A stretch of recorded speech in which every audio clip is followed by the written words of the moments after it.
Alright, picture this. It's 3,000 years ago, the sun is blazing, and you're walking along the Nile. Someone just invited you to help build a pyramid with no power tools. Welcome to ancient Egypt, where every stone weighs a ton, and writing looks like a really complicated emoji language. But behind the gold, the gods, and the mummies, there's a whole world of genius, mystery, and straight-up wild history. So grab your virtual time machine, or just your snack of choice, and let's travel back to one of the most iconic civilizations the world has ever seen. Egypt is located in the northeastern region of Africa, stretching along the lower part of the Nile River basin. The Greek historian Herodotus famously remarked, "Egypt is the gift of the Nile." Originating from Africa's equatorial region, the Nile River spans about 6,700 kilometers, though only around 700 kilometers pass through Egypt. The fertile land formed by the Nile's deposits is quite narrow, about 15 to 25 kilometers wide, but in the northern delta region, it can extend up to 50 kilometers as the river branches out before reaching the sea. Each year, from June to November, the Nile floods, carrying with it nutrient-rich silt that nourishes the soil along its banks. This annual flooding made the land increasingly fertile and supported early agricultural development. As a result, Egypt's economy grew rapidly, laying the foundation for it to become one of the world's first advanced civilizations. Egypt is clearly divided into two regions based on the flow of the Nile River from south to north. Upper Egypt, in the south, is a narrow strip of land along the river, while Lower Egypt, in the north, is a broad, triangular-shaped delta. Egypt was rich in natural resources. There were plenty of useful and beautiful stones like limestone, basalt, granite, and agate. People also found copper and gold, but for iron, they had to get it from outside the country. Today, most people in Egypt are Arabs, but in ancient times, the population was more mixed, including Libyans, Black Africans, and possibly even Semitic people who had migrated from Asia.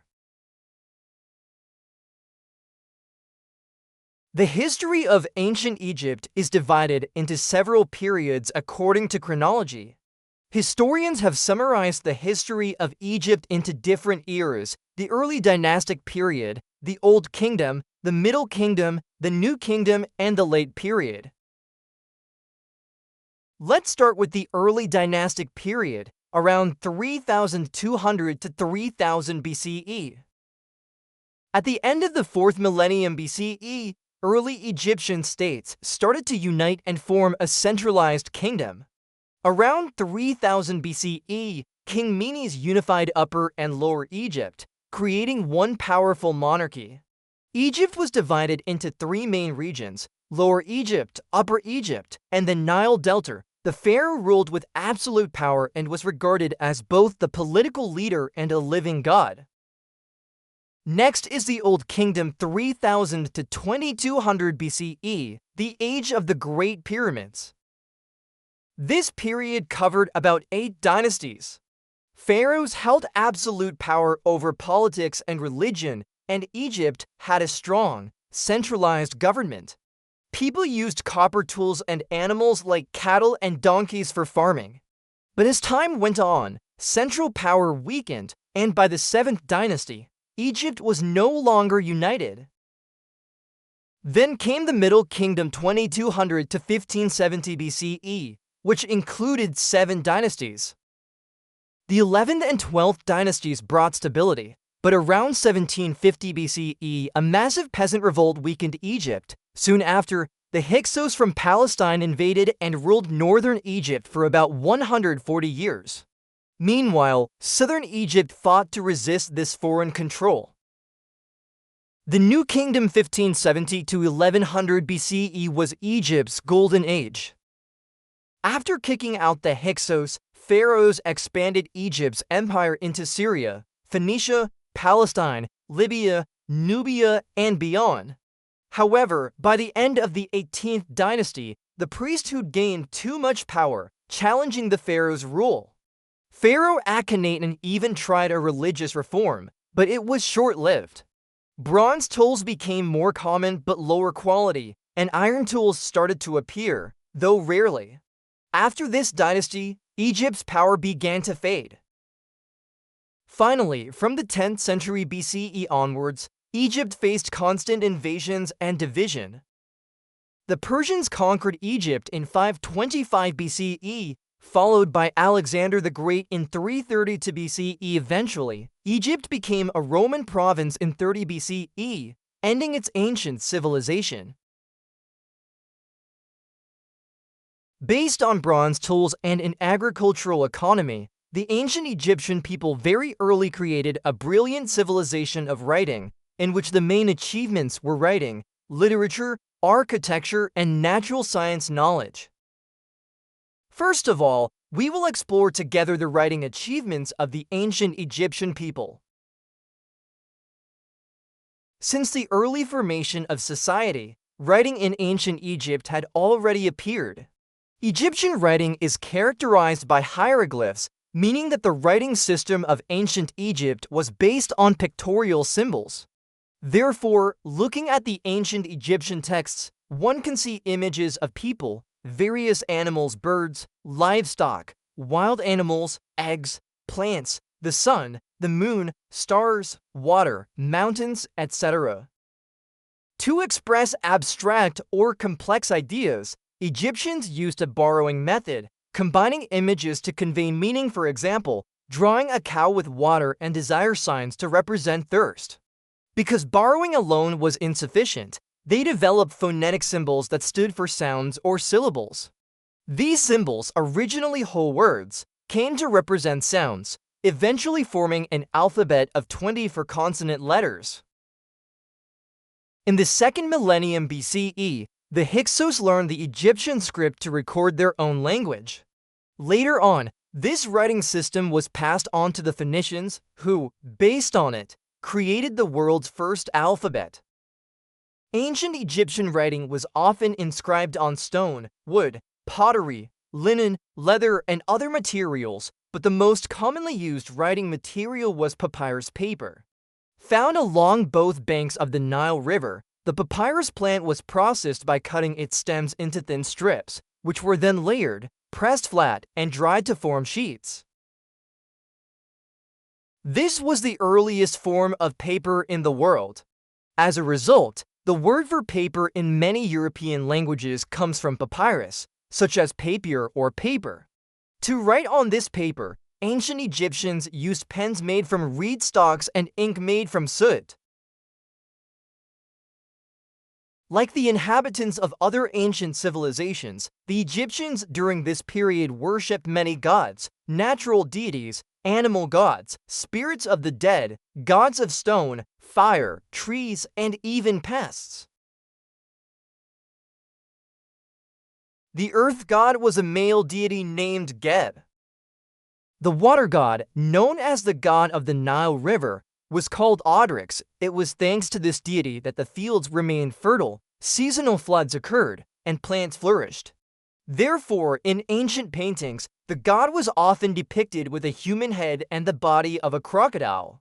In addition to these functions, Odryx was also believed to be the god of the underworld, the Egyptian equivalent of the king of the dead. In addition to the earth and water gods, the ancient Egyptians worshipped many other deities connected to natural elements and life cycles.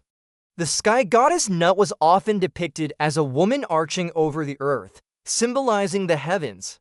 The sun god Ra was considered the supreme deity, representing light, warmth, and creation. He traveled across the sky by day and journeyed through the underworld at night, battling darkness to ensure the sunrise. During the Middle Kingdom period, the city of Thebes became the religious center, and the god Amun rose to prominence.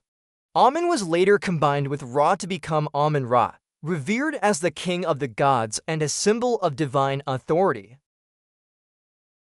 Ancient Egyptians believed that gods controlled all aspects of life and the afterlife. They built temples to honor these deities and performed elaborate rituals to gain their favor. The dead were carefully prepared for the afterlife, with the hope of achieving eternal life through the protection of gods like Osiris, the god of the underworld and resurrection.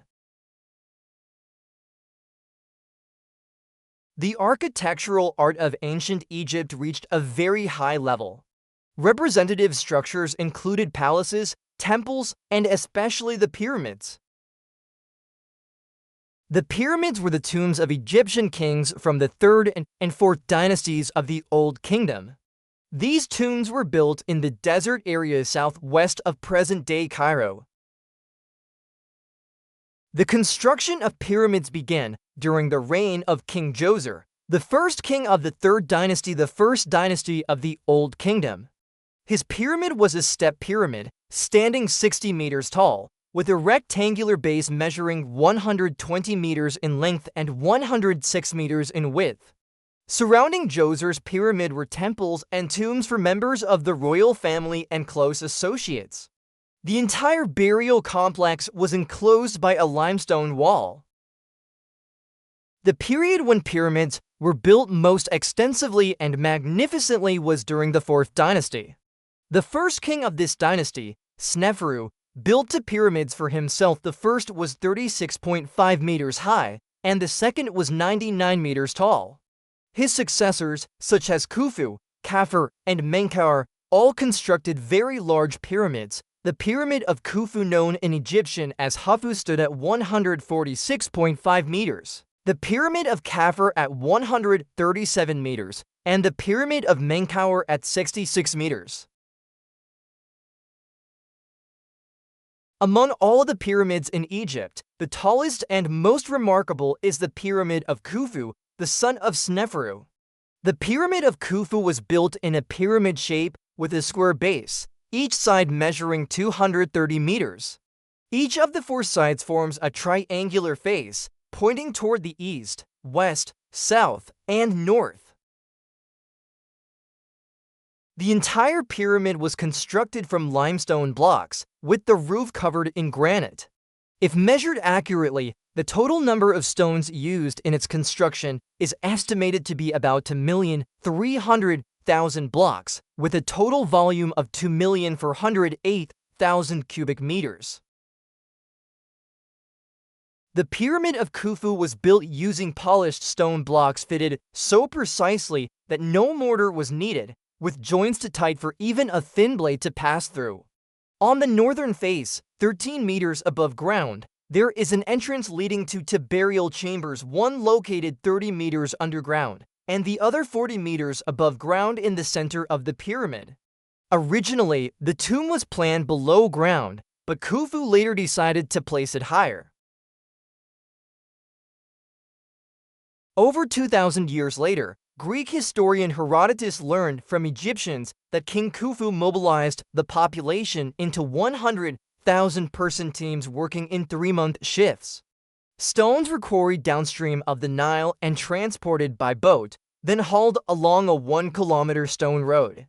The pyramid took 20 years to build and caused significant hardship for the people. However, with their hands and minds, the ancient Egyptians created priceless architectural wonders for humanity. After 5,000 years, the pyramids still stand tall in the desert, enduring the test of time and weather. The Pyramid of Khufu has been recognized as one of the 7 wonders of the ancient world. The art of sculpture in ancient Egypt achieved great accomplishments, particularly in statues and bas-reliefs. From the Old Kingdom onward, Egyptian kings often had sculptures made of royal family members, carved in stone, wood, or cast in bronze. Among the statues of ancient Egypt, the most beautiful is that of Queen Nefertiti, wife of King Akhenaten. However, the most unique in Egyptian sculpture is the Sphinx. In ancient Egypt, a sphinx is a mythical creature with the body of a lion and the head of a human, usually a pharaoh. It represents a powerful combination of strength and wisdom, traits that the ancient Egyptians believed were essential for a ruler. These statues were often placed near temples and tombs as guardians, watching over sacred places and offering protection. The most famous of all is, of course, the Great Sphinx of Giza, located near the pyramid of Pharaoh Khafre. This colossal statue is about 55 meters long and 20 meters high, carved from a single block of limestone. It's believed to bear the face of Khafre himself, showing him not only as a king, but as a divine protector with the power of a lion and the intelligence of a human. But the Great Sphinx is not the only one. Hundreds of smaller Sphinx statues have been discovered across Egypt. Some have the heads of kings, others of gods, and even of rams or falcons, depending on which deity or ruler they represent. These sphinxes were placed in rows leading to temples, like the famous Avenue of Sphinxes in Luxor, which stretches over 2 kilometers long. Over time, the Sphinx became a lasting symbol of mystery. Travelers were often in awe of their size and presence. Some even believed they guarded secret chambers or hidden treasures. To this day, scholars and archaeologists continue to study these statues, trying to uncover their secrets. In conclusion, Sphinx statues are more than just beautiful monuments. They are powerful symbols of ancient Egyptian belief, politics, and art. The ancient Egyptians were among the first to systematically develop astronomy. By observing the sky, they created a solar calendar with 365 days, divided into 12 months of 30 days each, plus 5 festival days.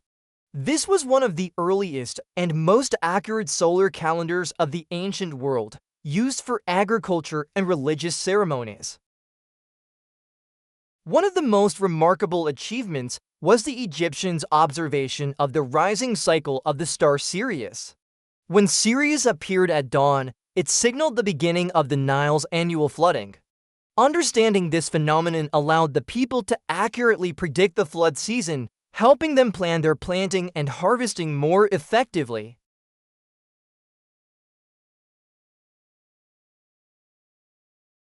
In addition, the ancient Egyptians had a deep understanding of the movements of celestial bodies such as the sun, moon, and several planets.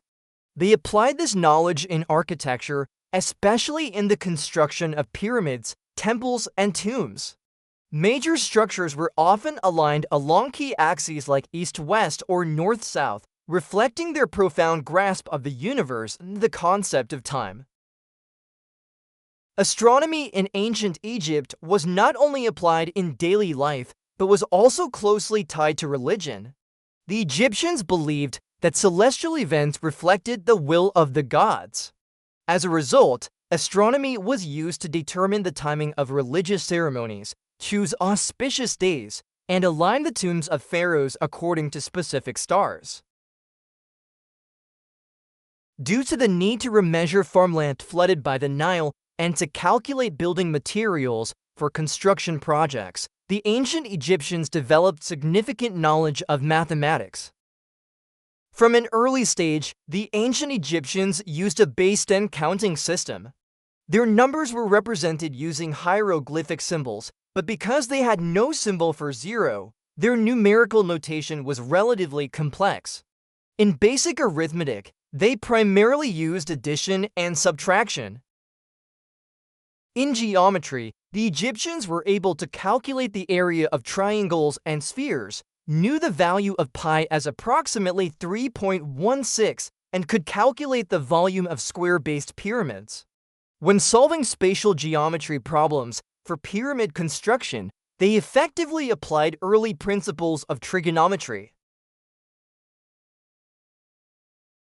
The ancient Egyptians were among the first civilizations to develop medicine systematically. They believed that diseases could be caused by both supernatural forces and natural conditions, blending religious beliefs with scientific observation. This dual perspective led to both spiritual rituals and practical treatments being used in healing. Their knowledge of human anatomy was advanced for their time, largely due to their practice of mummification. This allowed them to study internal organs such as the heart, liver, lungs, and brain. As a result, they developed techniques for treating wounds, stopping bleeding, stitching skin, setting broken bones, and performing minor surgeries like lancing abscesses or removing tumors. In addition to surgical practices, Egyptians made wide use of natural remedies. They used garlic, onions, honey, plant resins, minerals, and herbs to treat various conditions. Honey was used as an antiseptic, while other remedies served as laxatives, pain relievers, or treatments for parasites and infections. Much of this medical knowledge was carefully documented on papyrus scrolls. The most famous is the Ebers Papyrus, over 20 meters long, containing more than 700 prescriptions and treatment methods. It remains one of the oldest and most important medical texts in history, highlighting the sophistication of ancient Egyptian medicine.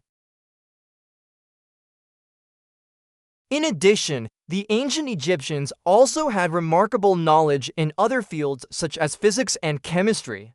It is hard to imagine that the design and construction of the pyramids, grand structures that have stood strong for thousands of years, could have been achieved without a solid understanding of physics, especially mechanics, gravity, and structural balance. In conclusion, the ancient Egyptian civilization left behind many incredible achievements. Their contributions not only shaped the ancient world, but also laid the foundation for the development of many fields in global civilization.